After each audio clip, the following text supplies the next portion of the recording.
بسم اللہ الرحمن الرحیم۔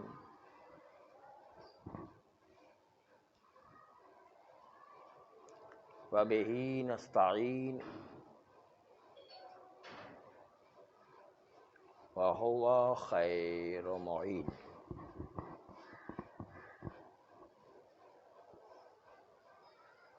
حیض میں یہ ضروری نہیں ہے کہ جو 3 دن خون لگاتار آنا ضروری ہے وہ مسلسل 3 دن تک شرمگاہ کے باہر خون آئے، بلکہ پہلی مرتبہ ابتدا میں خون باہر آئے وہ ضروری ہے، باقی 2 دن اندر ہی شرمگاہ کے اندر باقی رہنا ضروری ہے۔ باقی رہنا کا مطلب یہ ہے کہ عرفاً باقی رہنا، نہ عقلاً۔ عرفاً کا مطلب یہ ہے کہ عرف بہت ساری چیزوں میں تساہل و تسامح سے کام لیا کرتا ہے، اس لحاظ سے بدقت عقلی نظر نہیں کرنا ہے۔ تسامح عرفی کے لحاظ سے کہا جا سکے کہ 3 دن خون مسلسل آیا ہے، یعنی اس کا مطلب یہ ہرگز نہیں ہے کہ 1 سیکنڈ کے لیے بھی بند نہ ہو۔ نہیں، ممکن ہے درمیان میں آدھا گھنٹہ بند ہو گیا ہو، مثلا ممکن ہے درمیان میں 20 منٹ بند ہو گیا ہو، مثلا ممکن ہے درمیان میں 1 گھنٹہ بند ہو گیا ہو۔ اتنے چھوٹے 3 دن کے درمیان جو ہے ایک چھوٹے سے فاصلے میں خون بند ہو جانا بند نہیں کہلاتا، وہ تسلسل سے آنا کہلاتا ہے۔ اس لیے کہتے ہیں یہ 3 دن مسلسل آنا عرفی ہے، نہ دقت عقلی۔ دقت عقلی کے لحاظ سے تو عقل تو بڑا دقیق ہوا کرتی، اس میں 1 سیکنڈ کے لیے بھی نہیں آئے تو سمجھے کہ نہیں آئے، 3 دن نہیں شمار ہو گئے۔ ہم دقت عقلی کے لحاظ سے نہیں کہہ رہے، تسامح عرفی کے لحاظ سے کہہ رہے ہیں۔ تسامح عرفی میں درمیان میں ممکن ہے 5 منٹ بند ہو جائے، 15 منٹ بند ہو جائے، آدھا گھنٹہ بند ہو جائے، 1 گھنٹہ بند ہو جائے، جیسے عام متعارف عورتوں میں، بعض عورتوں میں، کیا تقریباً تمام عورتوں میں تھوڑی دیر تو بند ہوتا ہی ہے۔ تو متعارف اس طرح ہے، رائج اس طریقے سے، اس لیے وہ پھر بھی 3 دن مسلسل کہلائے گا۔ تھوڑی دیر کے لیے بند ہو جانا بند نہیں کہلائے گا، بلکہ کہا جائے گا کہ خون مسلسل آ رہا ہے۔ بس یہ کہ دوسرے تیسرے دن خون شرمگاہ میں باقی رہنا چاہیے، یہ تھوڑا سا فاصلہ ہو جائے، یہ تھوڑی دیر کے لیے بند ہو جائے، وہ بند ہونا نہیں شمار کیا جاتا ہے۔ صرف پہلے دن ابتدا میں شرمگاہ کے باہر آئے گا، باقی اندر ہی اندر رہے تو کافی ہے۔ دوسرا مسئلہ یہ ہے کہ پہلی اور چوتھی تاریخ کو خون شرمگاہ کے باہر آنا ضروری نہیں ہے، بلکہ دوسرے اور تیسرے دن اندر ہی اندر رہے تو کفایت کرتا ہے۔ جیسے پہلی تاریخ کی صبح خون باہر آیا اور صبح سویرے خون آیا، تو تیسری تاریخ کے غروب کے وقت خون بند ہو گیا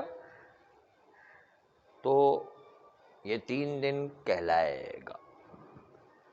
صبح سویرے پہلی تاریخ کو شروع ہوا اور تیسری تاریخ کے غروب پر بند ہو گیا، تو یہ 3 دن کہلائے گا، اور کہلائے گا کہ یہ حیض ہے، 3 دن مسلسل آیا ہے۔ اسی طریقے سے اگر کسی عورت کو دوپہر کو خون شروع ہوا چوتھی تاریخ کی دوپہر تک خون آتا رہا، اس کا بھی یہی حکم ہے کہ یہ خون حیض مانا جائے گا. صرف ابتدا میں باہر آئے گا، باقی اندر ہی اندر خون رہے شرمگاہ کے اندر، وہ کافی ہے بس. اور بلکہ تھوڑی دیر سوکھ بھی جائے تو کوئی بات نہیں ہے، وہ عرفاً مسلسل خون کہلاتا ہے. اس لحاظ سے یہ اگر پہلی تاریخ کو دوپہر کو آیا اور چوتھی تاریخ کی دوپہر کو بند ہوا تو بھی تسلسل 3 دن کا کہلائے گا، اور اس کے بعد وہ حیض کے احکام کہلائیں گے. تیسرا مسئلہ یہ ہے کہ اگر کسی عورت کو 3 دن خون آئے، پھر 3 دن بند ہو جائے، اور پھر 3 دن واپس خون آئے، خون حیض، تو کیا یہ دوسرے والے کو بھی حیض مانیں گے یا دوسرے والا حیض نہیں ہے؟ کہتے دوسرا والا بھی اگر 10 دن کے اندر اندر سب چیزیں ہو رہی ہے تو جتنا بھی گیپ کے بعد بھی خون آئے گا وہ حیض ہی کا شمار کیا جائے گا. 10 دن کے اندر اندر جتنا خون آئے گا، 10 دن جو حیض کی زیادہ سے زیادہ مقدار ہے، 10 دن کے اندر اندر جتنا خون آئے گا وہ حیض کا ہی خون کہلائے گا. چنانچہ اگر کسی عورت کو پہلی تاریخ سے تیسری تاریخ تک خون آتا رہا 3 دن، پھر چوتھی سے لے کر چھٹی تک خون بند ہو گیا نا، پھر 7ویں سے لے کر 7ویں 8ویں 9ویں تاریخ تک خون آتا رہا، درمیان میں 3 دن خون بالکل بند ہو گیا نا. اور تینوں پاکیزگی کے ایام اور 2 خون کے ایام سب ملا کر 9 دن ہوتے ہیں، 10 دن سے کم سے رہے. 10 دن کے اندر اندر جتنی بھی یہ کارروائی ہوئی ہے اس سب کو خون حیض مانا جائے گا. بلکہ سیستانی کا ایک جملہ ہے کہ وہ پاکیزگی کے ایام میں جس میں بالکل خون 3 دن آنا بند ہو گیا تھا، درمیان میں 2 خون کے درمیان میں، اس میں بھی عورت حیض کے احکام پر عمل کرے گی، یعنی تروق حائض سے بچے گی اور استحاضہ کے احکام پر احتیاط کرتے ہوئے عمل کرتے ہوئے روز نماز انجام دے گی. تو اس میں بھی احتیاط کرنا ہے، پاکیزگی ہے، اس کے باوجود تروق حائض پر عمل کرنا ہے، کیونکہ وہ حیض 10 دن کا ہوتا ہے. 10 دن کے اندر جو کارروائی ہوگی اس کو حیض میں شمار کیا جائے گا.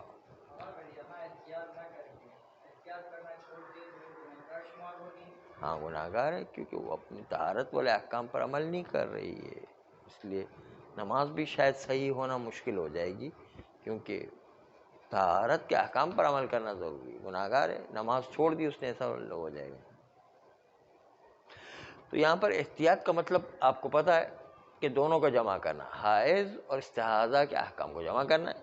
حائض کے طروق کو چھوڑنا ہے، یعنی قرآن کے الفاظ کو ہاتھ نہیں لگائے گی، اللہ کے نام کو ہاتھ نہیں لگائے گی، اور مسجد میں داخل نہیں ہوگی، اور طواف نہیں کرے گی. یہ جو احکام تھے وہ طروق والے احکام انجام دے گی. دوسری طرف سے استحاضہ والے احکام پر عمل کرے گی کہ اپنے آپ کو پاکیزہ کر کے غسل و وضو، پٹی بدلنا اور بدن کو پاک کرنا کر کے ایک مرتبہ نماز بھی پڑھے گی، روزے بھی رکھے گی، یعنی تاکہ جیسا خون آ رہا اس کے حساب سے، خون کے حساب سے وہ کرے گی.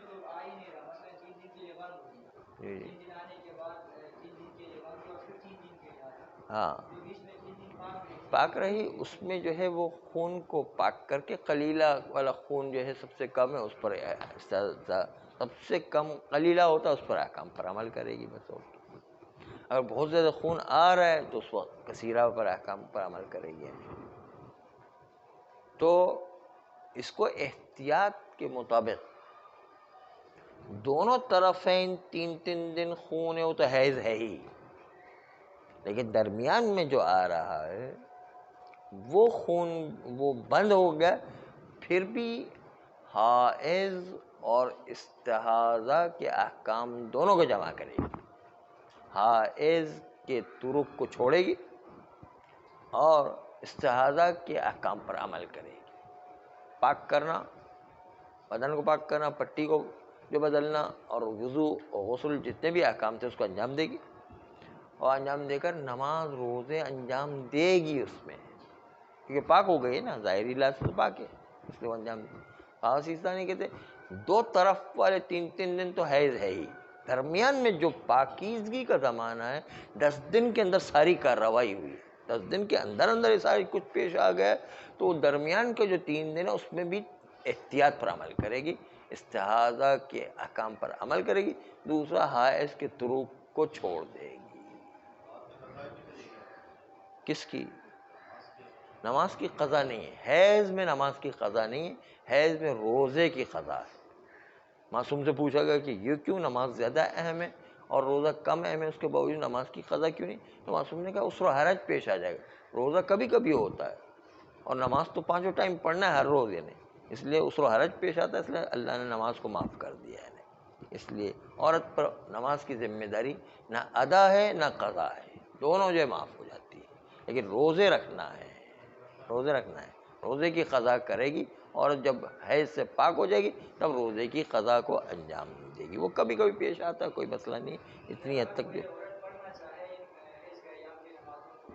حیض کے دنوں میں بعد میں قضا کا التماس دعا ہے، اس پر کیا کر سکتے ہیں، مقدس آدمیوں سے تو ہمیشہ التماس دعا ہوتی ہے، اچھی بات ہے، کوئی احتیاط پڑھنا چاہتے پڑھے، کوئی حرج نہیں۔